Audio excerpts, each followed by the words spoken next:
अऊज़ु बिल्लाहि मिनश शैतानिर रजीम बिस्मिल्लाहिर रहमानिर रहीम।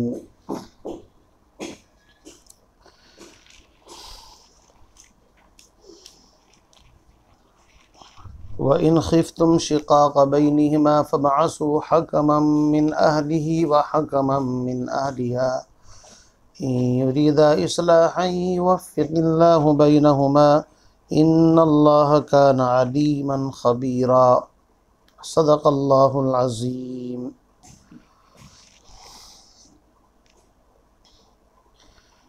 इससे जो पहली आयत थी, आयत नंबर 34, उसमें अल्लाह रब्बुल इज़्ज़त ने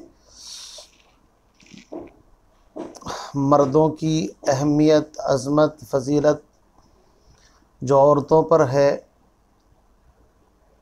उसको बयान फरमाया और साथ साथ उस फ़जीलत की जो वजह है और असबाब हैं उनको भी बयान फरमाया। वजह फ़जीलत पहली चीज़ है मर्द का कव्वाम यानी ताकतवर होना, बालादस्त होना, निगरां और मुहाफ़िज़ होना, और मर्द के जिस्म का एक अलग सिस्टम है, सेटअप है जो औरत के जिस्म के अंदर नहीं है। औरत का जिस्म नाजुक है और उन नज़ाकतों का तहम्मुल उससे नहीं हो सकता कि जिन चीज़ों का तहम्मुल मर्द कर सकता है। तो चूँकि मर्द कव्वाम है, इस वजह से। दूसरी वजह फ़जीलत व बिमा अनफ़क़ू मिन अम्वालिहिम के शोहर अपना माल ख़र्च करते हैं औरतों पर। इस एतबार से मैंने बताया था कि शोहरों की ज़िम्मेदारी है औरतों पर माल ख़र्च करना, चाहे वो महर हो, चाहे नानो नफ़क़ा हो, रोटी कपड़ा मकान हो, चाहे और दीगर ज़रूरियात हों। इन तमाम चीज़ों में मर्द की ज़िम्मेदारी है कि वो कमा कर के लाए, इल्ला ये कि कोई मजबूरी हो, मर्द कोई कमाने वाला नहीं है और औरत पर्दे के एहतिमाम के साथ कोई सही काम अगर मिल जाए तो उसके लिए जा सकती है, कर सकती है, लेकिन उमूमी हालत के अंदर मर्द की ज़िम्मेदारी है कि वो कमा करके लाए। फिर उसके बाद दो किस्म की औरतों का ज़िक्र फरमाया। एक औरत तो वो है जो सालिहात जिसको कुरान ने कहा है, और उसकी सिफत ये है कि सालेह नेक वो औरत है जो अपने शोहर की फरमाबरदार हो और अपने शोहर की गैबत यानी उसकी गैर मौजूदगी में अपनी जान की, अपनी इज़्ज़त की, शोहर के माल की, शोहर के राज की और शोहर की औलाद की, हर चीज़ की हिफाजत करे। तो ऐसी नेक साले औरतों का मकाम यह है कि जन्नत के जिस दरवाज़े से चाहे वो जन्नत में दाखिल हो जाए। ऐसी औरत के बारे में फरमाया अद्दुनिया कुल्लुहा मता व खैरु मताइ दुनिया अलमरअतुस सालिहा। ऐसी औरत के बारे में ही नबी अलैहिस्सलाम ने फरमाया कि तुम्हारी दुनिया में से 3 चीज़ें मुझे महबूब हैं। एक तो ये कि खुशबू और नेक साले औरत और मेरी आँखों की ठंडक नमाज में है। दूसरी किस्म की औरत वो है जिसको नाशिज़ा कहा गया है, जो बागी है, सरकश है, अपने शोहर की फरमाबरदारी नहीं करती, उसको तुर्की ब तुर्की जवाब देती है।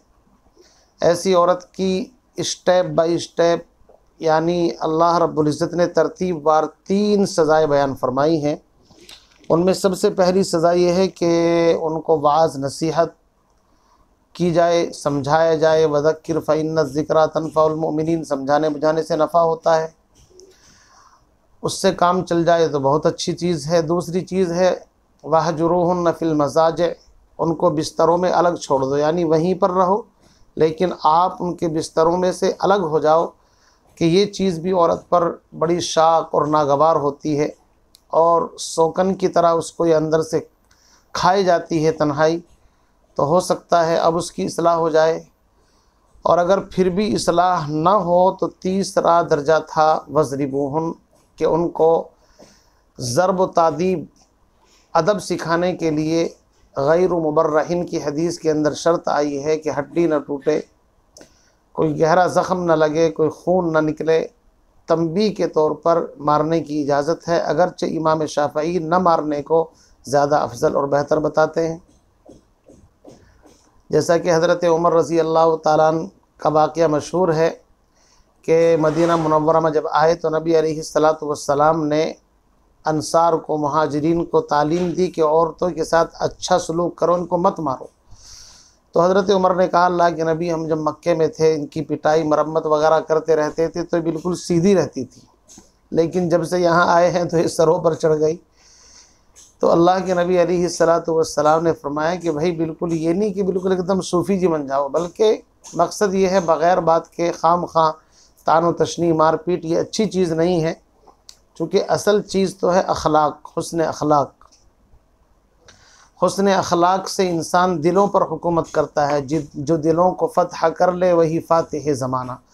तो शौहर अपनी बीवी से सच्ची मोहब्बत करे, उनको तंग ना करे, चूँकि आगे की जो आयत है उसमें यही फरमाया, फ़इन अतानकुम, अगर वो औरतें सीधे रास्ते पर आ जाएँ, इताअत पर आ जाएँ, फ़ला तबगू अलैहिन्ना सबीला, तो तुम उनके ख़िलाफ़ रास्ते मत तलाश करो कि खाम खा उनको उनको परेशान करो और झूठे सच्चे इल्ज़ामात लगाकर अब उनको मजबूर करो कि भाई इनको तलाक़ या खुला के ऊपर। तो कुरान ने कहा, इन्नल्लाह काना अलिय्यन कबीरा, ये सोचो तुमसे भी कोई ताकतवर तुम्हारे ऊपर मौजूद है। करो मेहरबानी तुम अहले ज़मीं पर, खुदा मेहरबान होगा अर्शे बरी पर। तो तुम अगर कवाम होने की हैसियत से, ख़र्च करने की हैसियत से एक दर्जा फ़जीलत हमने तुमको दे दी है और औरतें अब वो फरमाबरदार हो गई, तो तुम अपनी कवामियत का गलत इस्तेमाल मत करो। ये है कुरान का वो बैलेंस, तवाज़ुन, अदल, इंसाफ कि जिसके ऊपर इंसान अश कर उठता है कि कुरान ने औरतों की हिमायत दी कि अगर वो सीधे रास्ते पर आ जाएं, फ़ला तबगू अलैहिन्ना सबीला, तो अब बहाने तलाश करके उनको या सास नंद या माँ बहन के कहने में आकर के उनको परेशान मत करो। चुनांचे हमने अपनी थोड़ी सी उम्र में ऐसे लोगों को देखा है कि जिन्होंने नाजायज़ अपनी बीवियों को सताया, उनको तलाक़ दे दी, कुछ दिन निकाह में रही, साल 2-4 साल उनकी जवानी बेचारियों की ख़त्म हुई और फिर उसको तलाक़ दे कर के रुखसत कर दिया। तो ज़ाहिर बात है वो मज़लूम, उसकी कोई गलती अगर नहीं है और आपने एक इंतकामी कार्रवाई करते हुए महज तलाक़ दी, तो चूँकि वो मज़लूम बन जाती हैं और मज़लूम की आह डायरेक्ट अल्लाह के अर्श को हिला देती है। बतरस अज़ आह मज़लूमा कि हंगामे दुआ करदन इजाबत अज़ दर हक़ बहरे इस्तक़बाल मी आयत।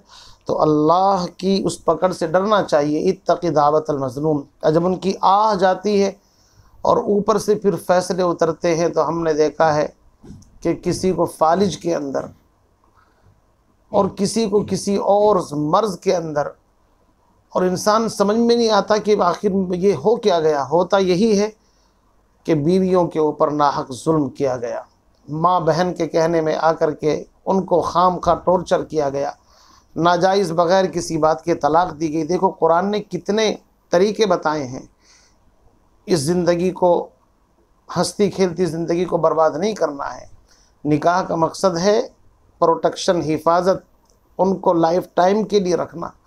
उसके बाद एक चौथा तरीका और आ रहा है जो आज के सबक के अंदर आएगा। फिर उसके बाद कहीं जाकर के तलाक़ वलाक़ का नंबर आता है, और तलाक़ को भी हलाल चीज़ों में सबसे नापसंदीदा चीज़ अल्लाह के नबी ने बताया। तो ये इस्लाम का खूबसूरत निज़ाम है जिसको आज या तो हम समझे नहीं या उम्मत को समझा नहीं पाए।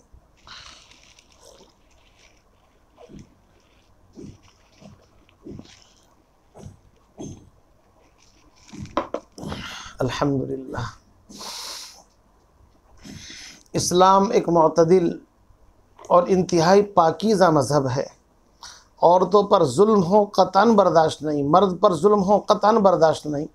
इसीलिए अगर औरत नाशिज़ा हो और जुल्म करे तो खुला, उसके भी रास्ते शरीयत ने खोल करके रखे हैं।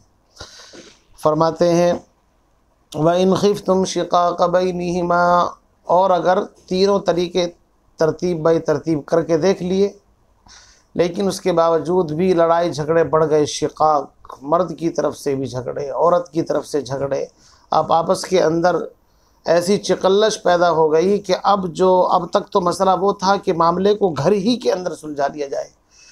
चूँकि प्राइवेसी इस्लाम के अंदर इसकी बड़ी अहमियत है। मियाँ बीवी का ताल्लुक़ एक इंतहाई हसास और इंतहाई एक बहुत ही मुक़द्दस एक रिश्ता है, तो इसलिए शरीयत ने कहा इसको हत्तल वसा घर के अंदर ही अगर सोल्व कर लो, सुलझा लो तो ज़्यादा बेहतर है। लेकिन अब शिकाक इस हद तक बढ़ गया कि मार भी लिया, बिस्तर भी अलग करके देख लिया, समझा भी लिया, बात नहीं बनी, तो कुरान कहता है एक चौथा तरीका और भी है, और वो ये है कि अगर शिकाक इख्तलाफ ज़्यादा बढ़ जाए तो एक हकम, एक पंच, एक सही आदमी औरत के ख़ानदान से, एक सही आदमी जो फ़ैसला करने की सलाहियत रखता हो, मुनसिफ़ हो, मुत्तकी परहेज़गार हो तो और अच्छी बात है, अमानत दयानतदार हो। सिर्फ मालदारी नहीं कि आजकल पंच किसको चुनते हैं कि जिसके पास माल है, पैसा है, हालांकि जिस पे गुफ्तगू करने का ढंग भी ना आता हो, चाहे उसको समझाने के कोई सलीका भी ना हो, समझदार आदमी को चुना जाए औरत के ख़ानदान से, मर्द के ख़ानदान से। जैसा कि रिवायत में आता है कि हज़रत अक़ील बिन अबी तालिब इनकी ज़ौजा, उनका उनके साथ कोई शिकाक इसी तरह का मामला हो गया था, तो हज़रत अमीर मुआविया रज़ी अल्लाह ताला अन्हु को औरत के ख़ानदान, चूँकि इन्हीं के ख़ानदान से थी वो, इनको हकम बनाया गया, और हज़रत इब्न अब्बास रज़ी अल्लाह ताला अन्हु इनको हज़रत अक़ील की तरफ से हकम बनाया गया। और ये हज़रत उस्मान गनी रज़ी अल्लाह ताला अन्हु के दौर का वाक़िया है। तो कहने का मकसद ये है कि हकम उनको बनाया जाए जो हकम बनने की सलाहियत भी रखते हों, जिनके अंदर इंसाफ करने की सलाहियत हो, बर्दाश्त हो, बुर्दबारी हो, मामले की नज़ाकत को समझ सकते हों। और ये हकम अपने अपने यानी औरत से, मर्द से अलग अलग तन्हाई में पूछ लें, अगर उनके रहने का और कोई गलती ऐसी नहीं है, चल सकती है बात, तो बहुत अच्छी बात है, वरना तो सारे मामले को पहले ही वो अगर पूछ करके रखे तो ज़्यादा बेहतर है। उसके बाद फिर ये दोनों हकम जो हैं, उलमा ने लिखा है कि बेहतर ये है कि मर्द की तरफ से जो हकम है वो ये कहे कि भाई हमारा जो लड़का है या हमारा जो ख़ानदान का बेटा है, कहीं ना कहीं उसका मिजाज ही ऐसा है, वरना लड़की तो माशाल्लाह बहुत अच्छी है, यानी लड़की की तारीफ़ करे, और लड़की वाला हकम लड़के की तारीफ़ करे। इसलिए कि अगर एक दूसरे की तारीफ़ की जाएगी तो इससे दूरियां कम हो करके क़ुर्ब के रास्ते पैदा होंगे।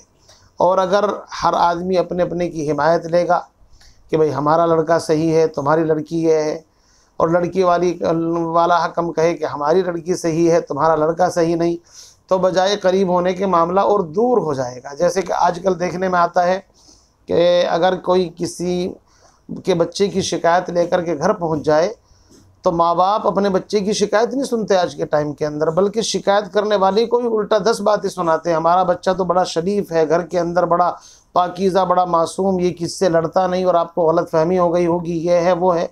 वो बेचारा आता है इसलिए ताकि इसकी इस्लाह हो, कुछ समझाएं।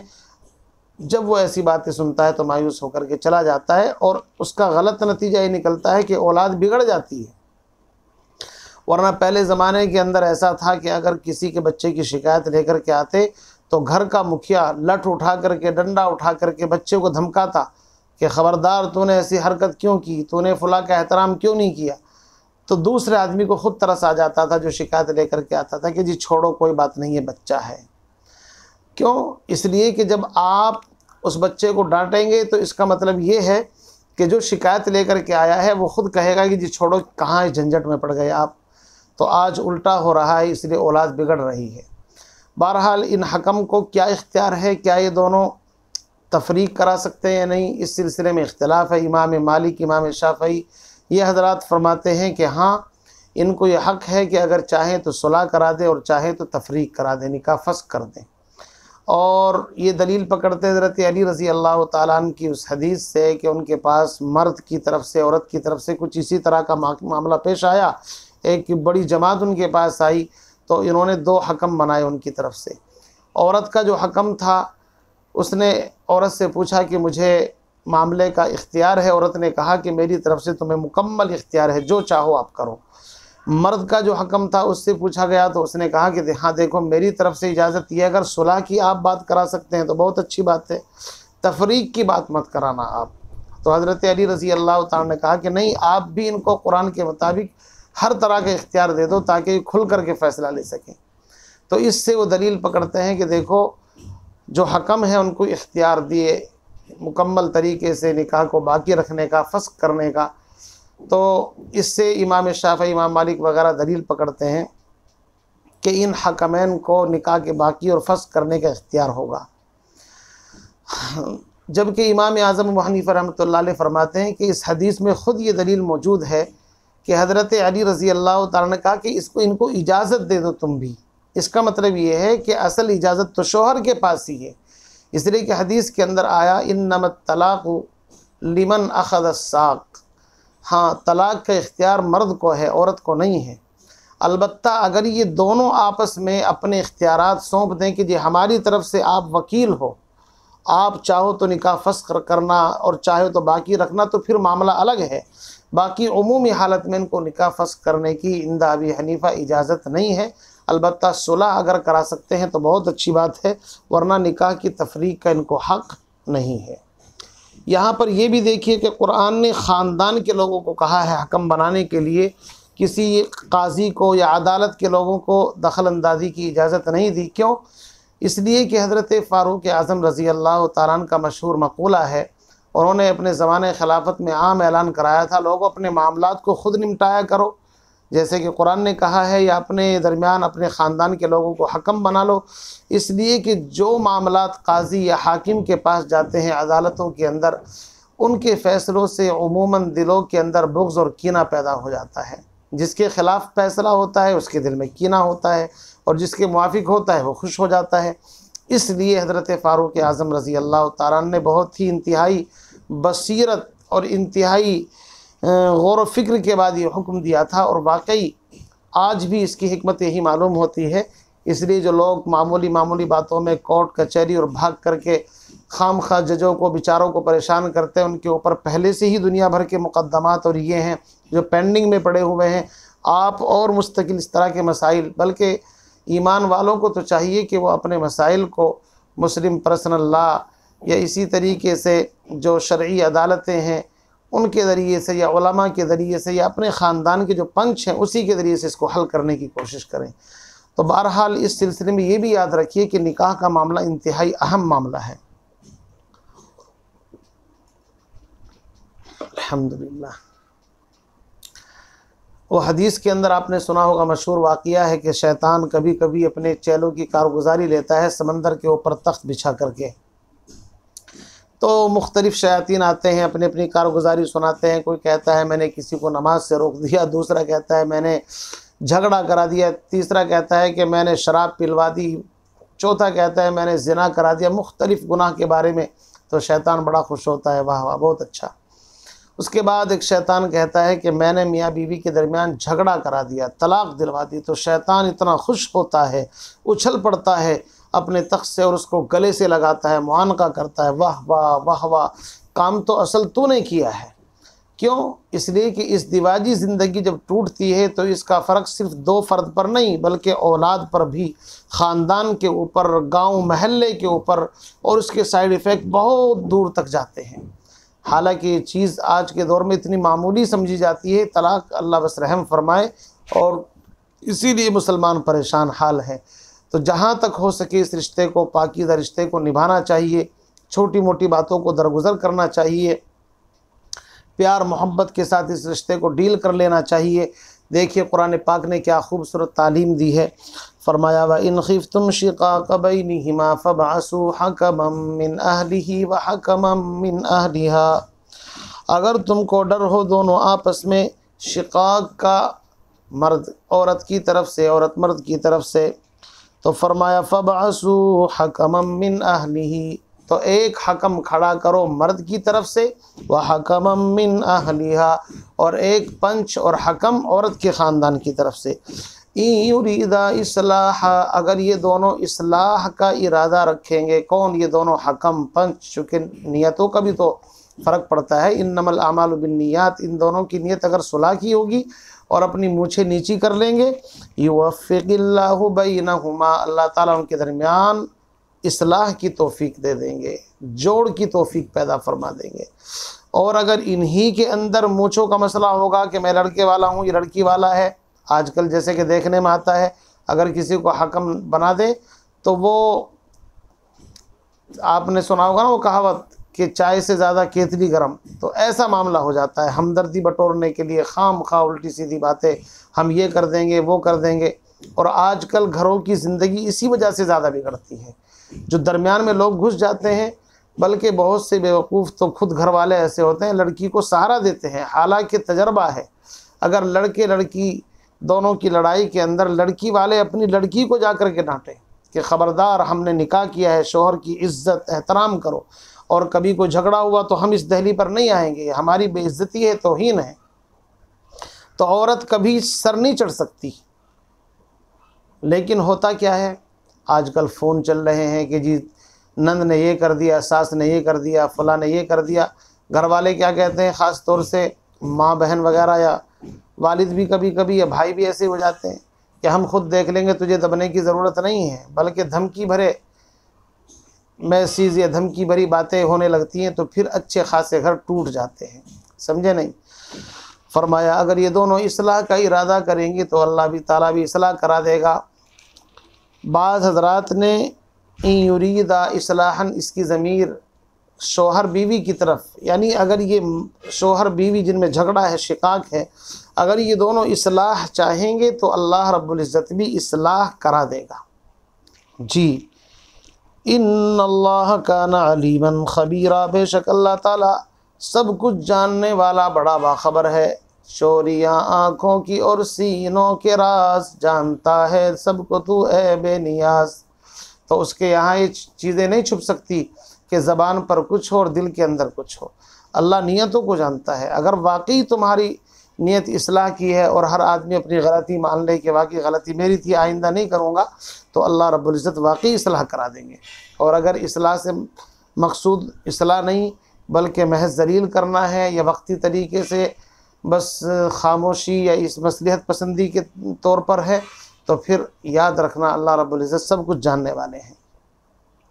तो यहाँ हकम बनाया गया है औरत की तरफ से, मर्द की तरफ से। यहाँ पर तफसीर दुर्र मंसूर के अंदर एक वाक़या लिखा है कि हज़रत अली रज़ी अल्लाह ताला अन्हु के ज़माने में आप जानते हैं कि कुछ लोग जिनको हरूरी कहा जाता है वो इनकी जमात से अलग हो गए थे जंग सिफ़ीन की वजह से। वहाँ पर हकम बनाया गया था कि कुरान को नेज़ों पर उठा लिया गया था, और हकम बनाया गया था दो सहाबी को वहाँ पर, हज़रत अबू मूसा अशअरी रज़ी अल्लाह ताला अन्हु गालिबन और हज़रत अमर इब्नुल आस रज़ी अल्लाह ताला अन्हु। तो एक जमात इस बात से हज़रत अली से नाराज़ हो गई कि कुरान तो कहता है इन हुक्म इल्ला लिल्लाह, हुक्म सिर्फ़ अल्लाह का चलेगा, तो हकम अल्लाह है, यहाँ पर इंसानों का हकम क्यों बना लिया गया।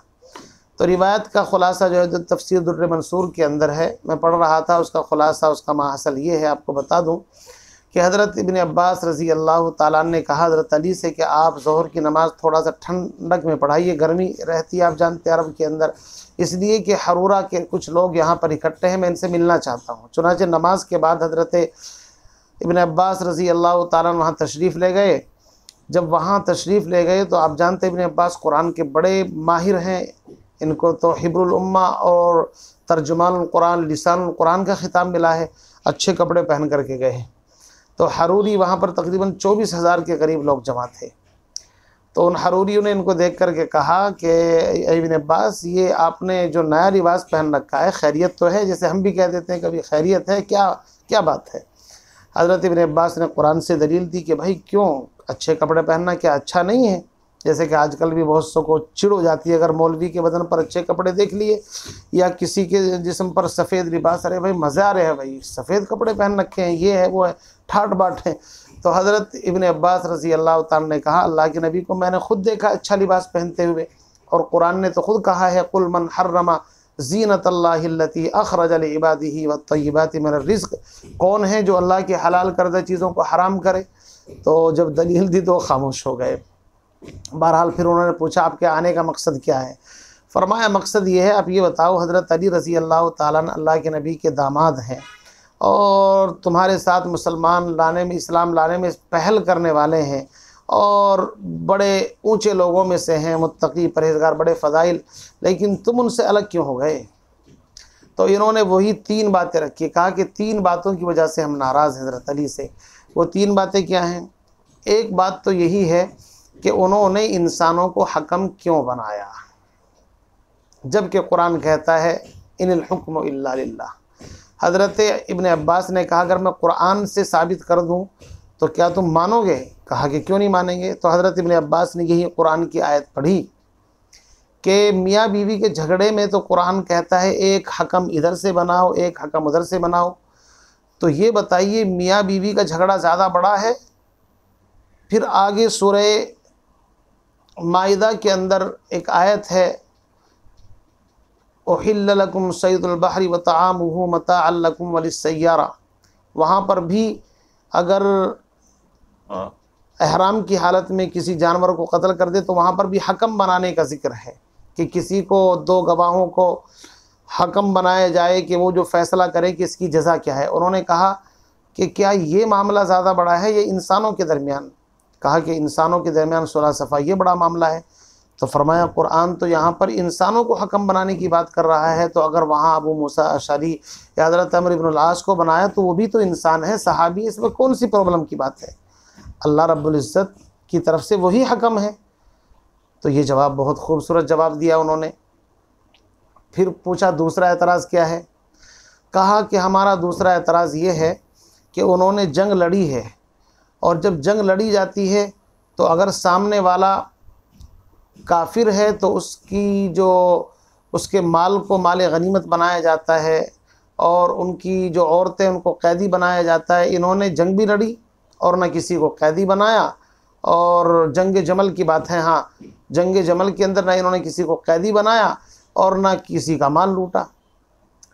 तो हज़रत इब्न अब्बास ने कहा अल्लाह के बंदो ये तो बताओ, कुरान के अंदर है अन्नबिय्यु औला बिल मुमिनीन मिन अनफुसिहिम व अज़वाजुहु उम्महातुहुम, कि नबी की बीवियाँ तुम्हारी माँ हैं, ये कुरान कहता है। तो क्या कोई अपनी माँ को अपनी बांदी बना सकता है, उनके माल को? अगर तुम ऐसा अकीदा रखते हो तो फ़ौरन काफिर हो जाओगे, ईमान से खारिज हो जाओगे। तो हज़रत अली रज़ी अल्लाह ताला अन्हु ने इसलिए तो उन्होंने कहा कि अगर वो मुसलमान थे तो फिर उनसे जंग लड़ी क्यों? उनका माल, उनकी जान हराम है ईमान वालों के साथ लड़ना। और अगर वो काफिर थे तो फिर उनको ग़ुलाम बांदी क्यों नहीं बनाया? तो इसका जवाब हज़रत इब्न अब्बास ने ये दिया कि क्या तुम अपनी माओ को कैदी बनाओगे? जो नबी की बीवियां हैं वो तुम्हारी माएँ हैं, ये कुरान कहता है। और तीसरा गालिबन उनका एतराज़ ये था कि हज़रत अली ने अपने आप को अमीरुल मोमिनीन क्यों नहीं कहा? तो इसका जवाब ये दिया ये तो कोई बड़ी बात नहीं है। अल्लाह के नबी हुदैबिया में तशरीफ़ ले जा रहे थे, और जब वहाँ पर कुछ सुलह की बातें लिखी गई तो आपने सुलह के दरमियान लिखवाया कि लिखो मुहम्मदुर रसूलुल्लाह सल्लल्लाहु अलैहि वसल्लम की तरफ से ये सुलहनामा। तो कुरैश ने नहीं माना और कहा कि हम आपको मुहम्मदुर रसूलुल्लाह नहीं मानते, हम तो मोहम्मद बिन अब्दुल्लाह मानते हैं। तो आपने फरमाया इसको काट दो रसूलुल्लाह को। हज़रत अली ने जबकि नहीं काटा था, तो क्या इस तरह कहने से अल्लाह के रसूल नहीं रहे थे? तो अगर हज़रत अली अमीरुल मोमिनीन ना भी कहें तो भी अमीरुल मोमिनीन है। बहरहाल इस बात को सुनकर के कहते हैं तकरीबन 20,000 हरूरी वापस आ गए और सिर्फ 4,000 लोग बाकी रहे। तो ये होती है दलाइल की बातें। हज़रत इब्न अब्बास कोई मामूली इंसान नहीं है। ये बात तो ज़िम्नन आ गई, सबक से इसका कोई ताल्लुक़ भी नहीं। फ़बासु हकम मिन अहलिही, हकम के ऊपर कि हकम जो है वो इंसानों में से है, लेकिन ये इंसान शरीयत के अहकाम को नाफिज करे तो अल्लाह की तरफ से इनको हकम तस्लीम किया जाता है।